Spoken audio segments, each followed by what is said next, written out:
मैं अब दिल्ली सरकार के हेल्थ मॉडल, जो स्वास्थ्य की सेवाओं में जो स्थिति है दिल्ली की, उसकी बारे में आपको जानकारी दूंगा। साथियों, दिल्ली की सरकार में जब सत्येंद्र जैन हेल्थ मिनिस्टर थे, तो इन्होंने दिल्ली के 17 हॉस्पिटल्स, दिल्ली गवर्नमेंट के और कॉलेजेस, मेडिकल कॉलेजेस में एमडी, एमएस और एचओडीज की जो भर्तियां की एडहॉक, टेम्परेरी, वो भाई भतीजेवाद के तहत जो आम आदमी पार्टी के सिंपैथाइजर लोग थे, उनको दिल्ली के 17 हॉस्पिटल्स में लगा दिया जब सत्येंद्र जैन हेल्थ मिनिस्टर थे। तो ये बात लगभग 3 साल से ज्यादा हो गई। मैं उन हॉस्पिटल्स का नाम पढ़ रहा हूँ: Loknayak hospital, GB Pant hospital, BSA medical college and hospital, Baba Saheb Ambedkar hospital, DDU hospital, Guru Gobind Singh hospital, Burari hospital, Satyawadi Raja Harishchandra hospital, Lal Bahadur Shastri hospital, Deepchand Bandhu hospital, Bhagwan Mahavir hospital, doctor Hedgewar Arogya Sansthan hospital, Sanjay Gandhi memorial hospital, Rao Tularam hospital, Acharya Shri Bhikshu hospital, Maharshi Valmiki hospital और डीजीएचएस। यहां पर इन्होंने एक एडॉक अरेंजमेंट किया और यहां पर सब एमएसएमडी जो है मेडिकल डायरेक्टर्स और एचओडी अपनी मर्जी से ऐसे ही अपॉइंट कर दी। उसके बाद दिल्ली में रेगुलर अपॉइंटमेंट होनी थी और एक अथॉरिटी बनी, national capital civil services authority, NCCSA, जिसके चेयरमैन चीफ मिनिस्टर है। और चीफ मिनिस्टर के पास इन 17 हॉस्पिटल में रेगुलर अपॉइंटमेंट के लिए फाइल गई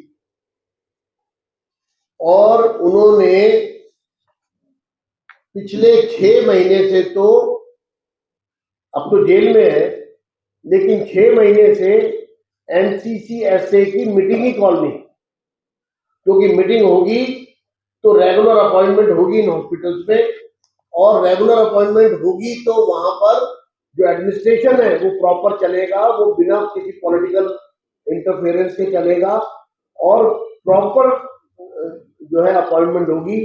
तो 17 हॉस्पिटल दिल्ली के, दिल्ली सरकार के, वो वैकेंट पड़े हैं। वहां पर एमएस और एचओडीज और एमडीज वो लगाए ही नहीं जा रहे और लगाने नहीं दिए जा रहे। बार बार इस बात का मुद्दा उठता है, लेकिन जानबूझकर पूरे मामले को दबाया हुआ है, जिससे कि इन अस्पतालों में जो भ्रष्टाचार है वो चलता रहे, जो भाई भतीजावाद है वो चलता रहे और इन हॉस्पिटल्स का कंट्रोल सरकार जो है वो अपने हिसाब से चलाती रहे। इसके बाद जो हेल्थ मिनिस्टर है भारद्वाज, सौरभ भारद्वाज, उनके ओएसडी है आरएन दास, जो प्रिवेंशन ऑफ करप्शन एक्ट 1988 में जिनके अगेंस्ट कार्रवाई, एफआईआर लॉन्च होनी है, जिनके अगेंस्ट कार्रवाई होनी है, क्योंकि वो करप्शन के बड़े मामले में इन्वॉल्व है। लेकिन कानून ये कहता है कि आरएन दास जो ओएसडी है, इनका अपॉइंटमेंट, इनके अगेंस्ट जो डिसिप्लिनरी एक्शन होगा, तो ये सेक्शन 17 जो है ए, उसके अंतर्गत ये इसके लिए चीफ मिनिस्टर एनसीसीएसए से उसको अप्रूवल देगी। और वो फाइल भी पिछले 4 महीने से केजरीवाल जी ने दबा के रखी कि अगर एनसीसीएसए से उसको अप्रूवल दे दी, क्योंकि देनी पड़ेगी, अगर अप्रूवल दे दी तो वो ओएसडी जेल जाएगा, उसके खिलाफ के खिलाफ क्रिमिनल प्रोसीडिंग्स होंगी। तो इसलिए इन्होंने 12 जनवरी 2024 से चीफ मिनिस्टर रहते हुए उसको दबाए रखा और 12 जनवरी से आज तक उस पर कोई कार्रवाई ना हो, इसके लिए उसको रोका हुआ।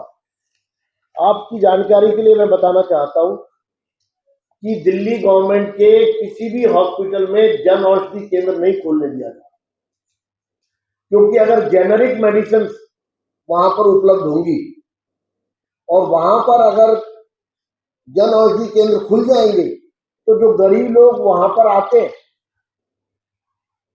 और उनको जो दवाई स्वयं लेनी है वो वहां से बहुत सस्ते दाम पर वहीं पर मिल सकती है, ले सकते हैं। लेकिन जानबूझकर वहां पर जेनरिक मेडिसिन को उपलब्ध नहीं होने दिया जा रहा, क्योंकि ये प्रोजेक्ट भारत सरकार का है और वो ये नहीं चाहती सरकार कि इसका लाभ दिल्ली की जनता को मिले।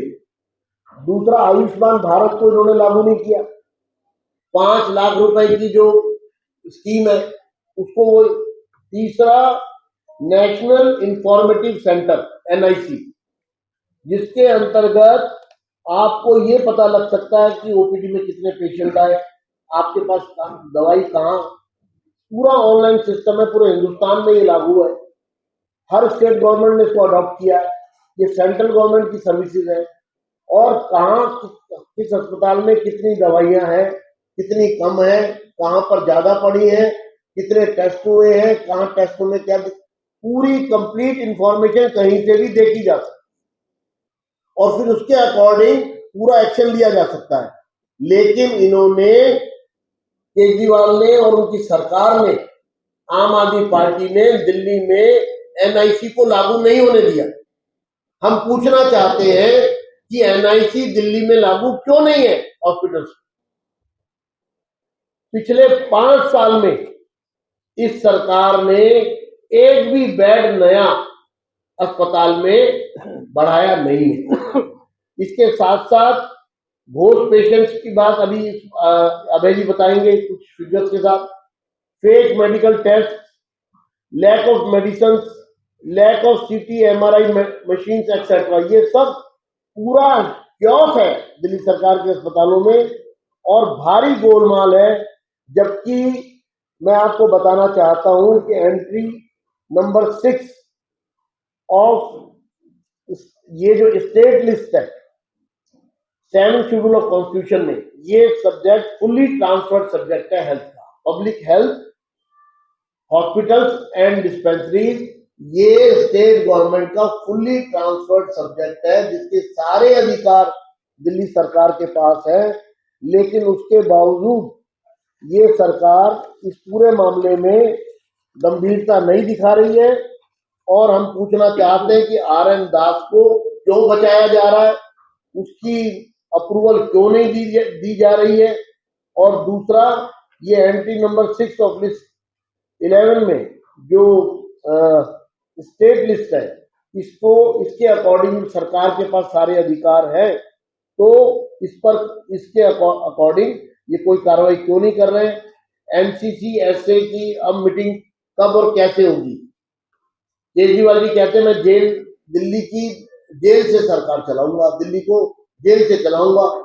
तो अगर NCC SA के चेयरमैन वो हैं और दिल्ली में कोई भी फैसला, कोई डिसिप्लिनरी एक्शन लेना है, किसी की अपॉइंटमेंट होनी है, वो सब वो अथॉरिटी करेगी जिसको चेयर करते हैं।